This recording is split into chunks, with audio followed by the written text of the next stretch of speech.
ఇక వాసంతి కళ్యాణ్ వరకు వస్తే వాసంతి కళ్యాణ్లో వాసంతి బ్యాలెన్స్డ్గా ఉంటుంది, కామన్ కంపోజ్డ్గా ఉంటుంది. బట్ కళ్యాణ్ ఏంటంటే కొద్దిగా తుత్తర ఎక్కువ, అర్థం చేసుకోడు బేసికల్ అక్కడ ఏం జరుగుతుంది, టాస్క్ ఏంటి, అక్కడ టాస్క్లో ఏం చేయాలి అని ఏం ఆలోచించాడు. పద వెళ్ళిపోదాం, సగం వింటాడు సగం వినడు.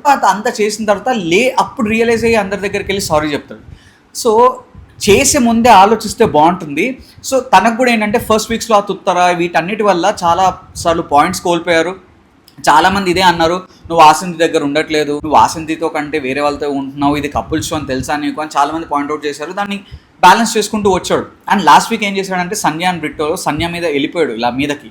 సో దాని మీద చాలా నెగిటివిటీ వచ్చింది, అందరూ వేసుకున్నారు, చాలా డౌన్ అయిపోయాడు కళ్యాణ్. వాసంతి ఒక టాస్క్ సూపర్గా ఆడి గెలుస్తుంది, వాళ్ళకి మంచి పాయింట్స్ ఇస్తాయి. కానీ అక్కడ జడ్జెస్ కానీ అక్కడ కంటెస్టెంట్స్ కానీ ఎవరు దాన్ని కన్సిడర్ చేయకుండా కళ్యాణ్ చేసిన మిస్టేక్స్ని పాయింట్అవుట్ చేసేసరికి తను కూడా బాధ వేస్తుంది. అరే వాసంతి అంత బాగా ఆడినా కూడా అందరూ తననే పాయింట్అవుట్ చేస్తున్నారు, నా వల్ల తన గేమ్ కూడా ఎఫెక్ట్ అయిపోతుందని లాస్ట్ వీక్ చాలా డౌన్ అయిపోయాడు.